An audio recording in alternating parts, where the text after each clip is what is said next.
तो आइए partnership form में आज थोड़ा सा अलग टाइप का प्रॉब्लम क्रिएट होता है, उस पर चर्चा करते हैं।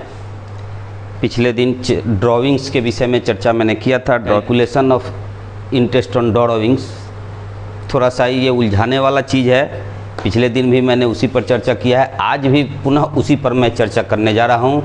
कई तरह से इसमें ड्राविंग्स में इंटरेस्ट कैलकुलेशंस होता है। ये चीज़ ध्यान में रखिएगा कि सेम यही प्रोसेस बैंक से लोन वगैरह लेने पर ईएमआई जो वसूल करता है बैंक, इसी प्रोसेस से होता है। इसका काम उसमें पड़ेगा, इस सब मेथड का। तो इसलिए इस व्यवहारिक नॉलेज के लिए भी इस चीज़ को जान लेना ज़रूरी है। ड्राविंग्स इंटरेस्ट का कैलकुलेशन करना है। आहरण पर फॉर्म से कोई भी साझेदार निजी काम के लिए अगर कैश निकाला है तो उस पर इंटरेस्ट का कैलकुलेशन, उस पर ब्याज लगेगा। ठीक बैंक भी इसी पद्धति से करता है, इसीलिए इसको व्यवहारिक चीज़ में जानना ज़रूरी है। तो इसमें कई केस होते हैं, देखिए मैं चर्चा करते चलता हूँ फेज वाइज। केस ये है कि अगर ये एक समान दर से आहरण किया है कि हर माह में अगर 500 रुपया या 1,000 रुपया आहरण किया है तो उसके लिए ये फॉर्मूला है, उस पर चर्चा कर देते हैं। ये नहीं कि किसी महीना में 500, किसी महीना में 1,000, किसी में 1,500, किसी में 2,000, तो उसके लिए अलग फार्मूला होगा। लेकिन एक समान दर से एक निश्चित तिथि को अगर किसी ने आहरण किया है तो सीधे इस फार्मूला से काम चलाएंगे, जिसमें पहला है when drawings are made in the beginning of every month equal amount.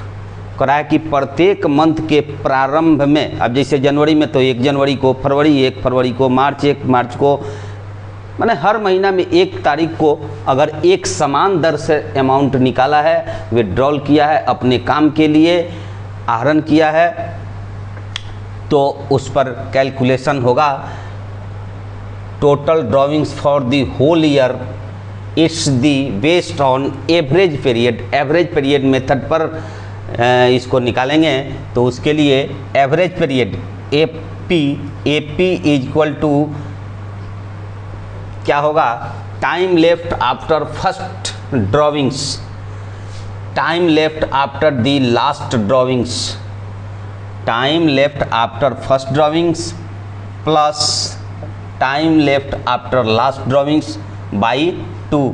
इसका मतलब ये होता है कि पहला ड्राविंग्स कब निकाला और अंतिम ड्राविंग्स कब निकाला। एक समान दर से पूरे साल भर में निकाला है अगर तो निकाला है, तो 1 जनवरी को निकाला है तो फरवरी को भी फर्स्ट, मार्च को भी फर्स्ट, अप्रैल को भी फर्स्ट निकाला है उस दरमियान।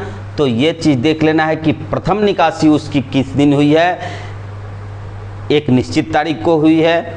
अगर 1 जनवरी को हुई है तो उस पीरियड में देख लेंगे कि 1 जनवरी नहीं, अप्रैल से चलिए, 1 अप्रैल से अगर हुई है तो फाइनेंशियल ईयर में उसका कैलकुलेशन 31 मार्च को किया जाएगा। तो 1 जनवरी से लेकर के 31 मार्च पूरे 12 माह होता है, पूरे 12 माह होता है। तो देखिए 12 माह आप इसके बाद अगर मार्च में किया है 1 मार्च को, यानी कि समझ लीजिए कि अप्रैल मई जून जुलाई अगस्त सितंबर अक्टूबर नवंबर दिसंबर सब महीना में 1 तारीख को निकासी किया है, तब उस पीरियड में ये काम करेंगे। तो मार्च में 1 मार्च को निकाला होगा तो 1 मंथ होगा, 1 मंथ का इंटरेस्ट उसको लगेगा। तो और अप्रैल में निकाला होगा 1 अप्रैल को तो उसको 12 मंथ, 12 और 1 13 बाई 2 कर देंगे तो 6.1/2 ऑन मंथली बेसिस पर ये 6.5 महीना का उसको ब्याज निकाला जाएगा। आगे देखिए दूसरा पॉइंट कर रहा है when during at the made at the end of every month. ये तो हर मंथ समान दर से मंथ के प्रथम तारीख को निकाला गया है, उस पीरियड का है। और मंथ के लास्ट डेट को अगर 30 अप्रैल को निकाला गया है, 31 मई को निकाला गया है, 30 जून को निकाला गया है। ऐसे करते करते महीना के अंत में अगर सब महीना में अगर समान दर से एक ही अमाउंट निकाला गया है, उस पीरियड में एवरेज पीरियड जो होगा AP equal to time left after the first drawings plus time left after the last drawings by 2। तो यहाँ अप्रैल में अगर देखेंगे तो अप्रैल में 30 अप्रैल को निकाला गया होगा तो अप्रैल का तो ब्याज नहीं लगेगा, लेकिन बाकी के सब 11 माह का तो ब्याज लगेगा। उसको 11 माह हो रहा है तो 11 माह प्लस मार्च जो है, मार्च में अगर 31 मार्च को निकाला है तो उस मार्च का ब्याज उसको नहीं लगेगा, 0/2। तो 5.5 महीना का एवरेज पीरियड पर उसको कैलकुलेशन कर लेंगे। आगे देखिए तीसरा है when drawings are made in the middle or at any time during the month, interest on the whole amount will be calculated for the 6 month। अगर कह रहा है कि माह के अंत में, माह के शुरू में, ये तो 2 हो गया। अगर माह के मिडिल में या किसी आसपास के डेट में अगर निकाला गया होगा तो उस पीरियड में 6 माह का ब्याज कैलकुलेशन कर देंगे, 6 मंथ का कर देंगे। ठीक है। इसके बाद चौथा point, when drawings of the equal amount are made in the beginning of each quarter, अगर बिगिनिंग ऑफ ईच क्वार्टर प्रत्येक तिमाही के प्रथम मंथ को प्रत्येक तिमाही के प्रथम तारीख को अगर निकासी किया गया है तिमाही, तो उसका average period time left after the first drawings, पहला ड्राविंग्स कब हुआ था, और time left after last drawings 12 month. First drawing तो अगर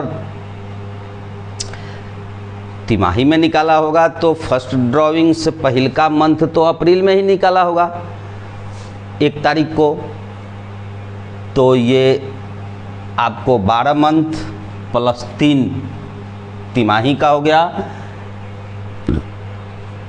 इस पर अब बटा 2 कर देंगे तो 7 माह का ब्याज इस पर कैलकुलेशन किया जाएगा।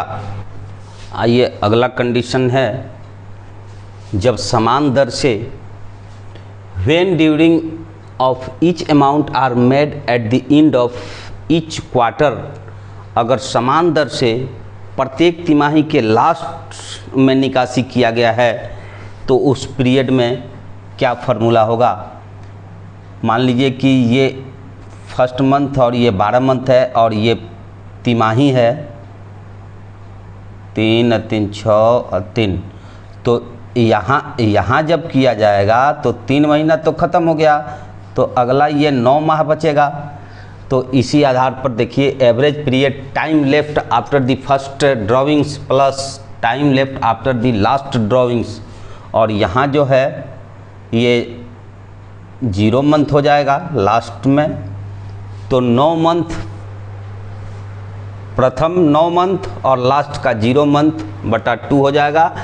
तो 4.5 मंथ ऑन होल अमाउंट पर इंटरेस्ट निकाल लिया जाएगा इसका 4 मंथ का जो रेट दिया होगा। छठा में when during the each when drawings of equal amount are made during the middle of each quarter, अगर प्रत्येक तिमाही के मध्य में निकासी किया गया है उस पीरियड में क्या होगा। सो देखिए इसको थोड़ा सा ध्यान रखना पड़ेगा। मान लीजिए कि कड़ा है प्रत्येक तिमाही को, प्रत्येक तिमाही यानी कि ये 3 माह हो गया, ये बीच वाला हो गया 1.5 माह, ठीक है, और यहाँ भी आ जाएगा आपको 1.5 माह, बीच से तो कोई मतलब नहीं है। तो ये 1.5 माह अगर पूरे साल में से 1.5 माह निकाल देते हैं पूरे वर्ष में से, तो कितना हो जाएगा आपको 10.5 माह।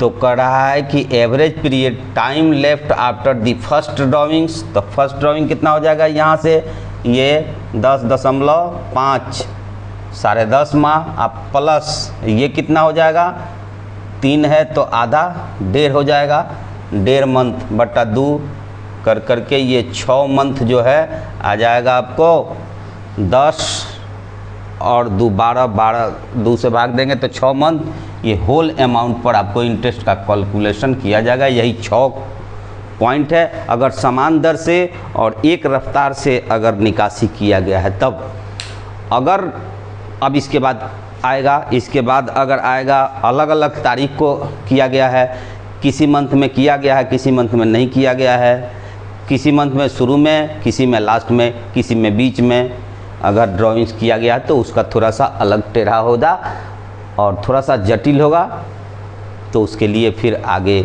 उस पर चर्चा करेंगे। आज बस इतना ही, ये 6 गो पॉइंट पर आप लोग देखिएगा और ये माइंड में फिक्स होना चाहिए कि कब कैसे होगा। ये माइंड में आप कॉन्सेप्ट क्लियर कर लीजिएगा।